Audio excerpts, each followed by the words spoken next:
स्वः ओम सः झूम होंग ओम। प्रिय भक्तों, आइए आज सुनते हैं सोमवार व्रत कथा। किसी नगर में एक धनी व्यापारी रहता था। दूर दूर तक उसका व्यापार फैला हुआ था। नगर के सभी लोग उस व्यापारी का सम्मान करते थे। इतना सब कुछ संपन्न होने के बाद भी वो व्यापारी बहुत दुखी था, क्योंकि उसका कोई पुत्र नहीं था, जिस कारण अपने मृत्यु के पश्चात व्यापार के उत्तराधिकारी की चिंता उसे हमेशा सताती रहती थी। पुत्र प्राप्ति की इच्छा से व्यापारी प्रत्येक सोमवार भगवान शिव की व्रत पूजा किया करता था और शाम के समय शिव मंदिर में जाकर शिव जी के सामने घी का दीपक जलाया करता था। उसकी भक्ति देखकर मां पार्वती प्रसन्न हो गई और भगवान शिव से उस व्यापारी की मनोकामना पूर्ण करने का निवेदन किया। भगवान शिव बोले, इस संसार में सबको उसके कर्म के अनुसार फल की प्राप्ति होती है।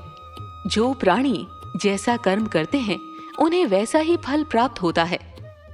शिवजी द्वारा समझाने के बावजूद मां पार्वती नहीं मानी और उस व्यापारी की मनोकामना पूर्ति हेतु वे शिवजी से बार बार अनुरोध करती रहीं। अंततः माता के आग्रह को देखकर भगवान भोलेनाथ को उस व्यापारी को पुत्र प्राप्ति का वरदान देना पड़ा।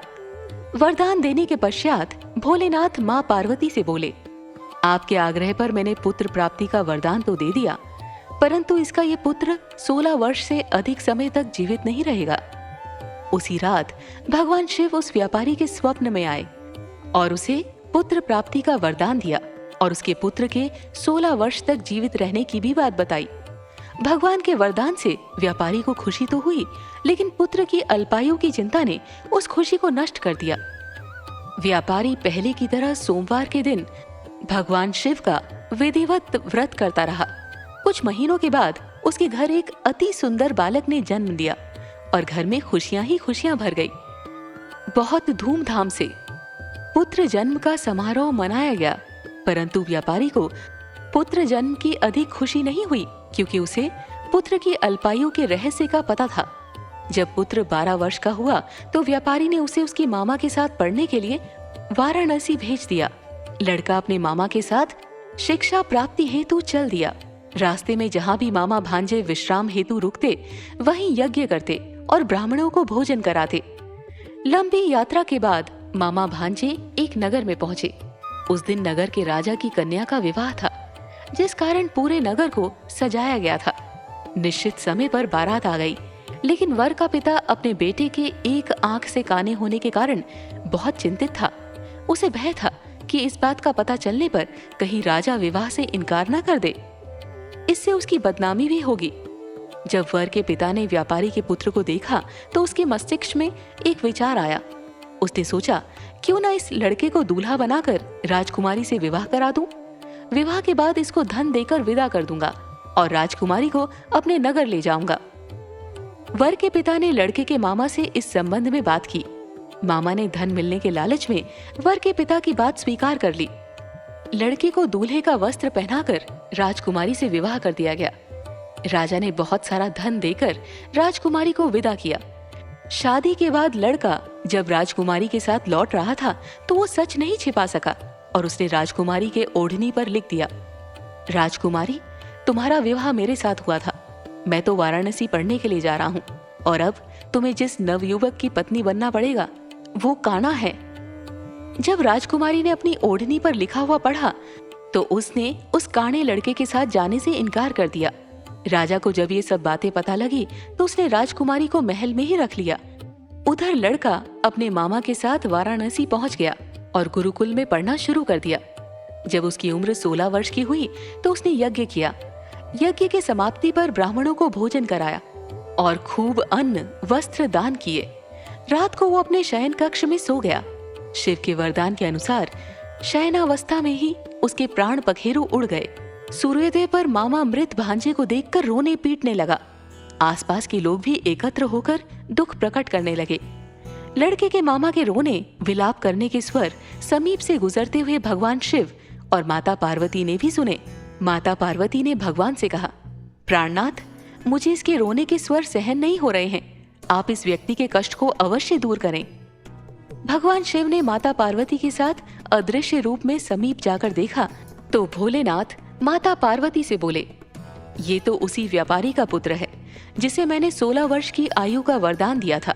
इसकी आयु पूरी हो गई है। माँ पार्वती ने फिर भगवान शिव से निवेदन कर उस बालक को जीवन देने का आग्रह किया। माता पार्वती के आग्रह पर भगवान शिव ने उस लड़के को जीवित होने का वरदान दिया और कुछ ही पल में वो जीवित होकर उठ बैठा। शिक्षा समाप्त करके लड़का मामा के साथ अपने नगर की ओर चल दिया। दोनों चलते हुए उसी नगर में पहुंचे जहां उसका विवाह हुआ था। उस नगर में भी यज्ञ का आयोजन किया। समीप से गुजरते हुए नगर के राजा ने यज्ञ का आयोजन देखा और उसने तुरंत ही लड़के और उसके मामा को पहचान लिया। यज्ञ के समाप्त होने पर राजा मामा और लड़के को महल में ले आया और कुछ दिन उन्हें महल में रखकर बहुत सा धन, वस्त्र आदि देकर राजकुमारी के साथ विदा कर दिया। इधर भूखे प्यासे रहकर व्यापारी और उसकी पत्नी बेटे की प्रतीक्षा कर रहे थे। उन्होंने प्रतिज्ञा कर रखी थी कि यदि उन्हें अपने बेटे की मृत्यु का समाचार मिला तो दोनों अपने प्राण त्याग देंगे। परंतु जैसे ही उसने बेटे के जीवित वापस लौटने का समाचार सुना तो वो बहुत प्रसन्न हुआ। वो अपनी पत्नी और मित्रों के साथ नगर के द्वार पर पहुंचा। अपने बेटे के विवाह का समाचार सुनकर पुत्रवधू राजकुमारी को देखकर उसकी खुशी का ठिकाना न रहा।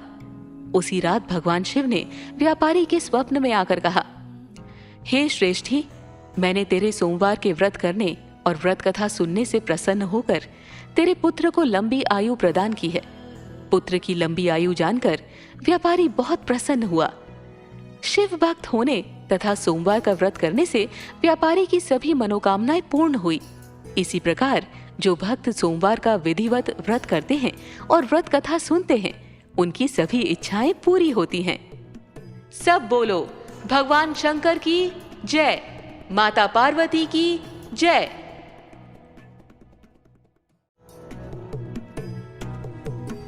प्रिय भक्तजनों, उम्मीद करते हैं कि आपको ये कथा अत्यंत पसंद आई होगी। अगर आपको हमारी कथा पसंद है तो सब्सक्राइब करना ना भूलें। लाइक, कमेंट और शेयर अवश्य करें। अगर कोई त्रुटि हो उसे क्षमा कीजिएगा और हमें कमेंट में जरूर बताइए। आप पर और पूरे परिवार पर भगवान की कृपा सदैव बनी रहे। धन्यवाद। जय श्री कृष्णा।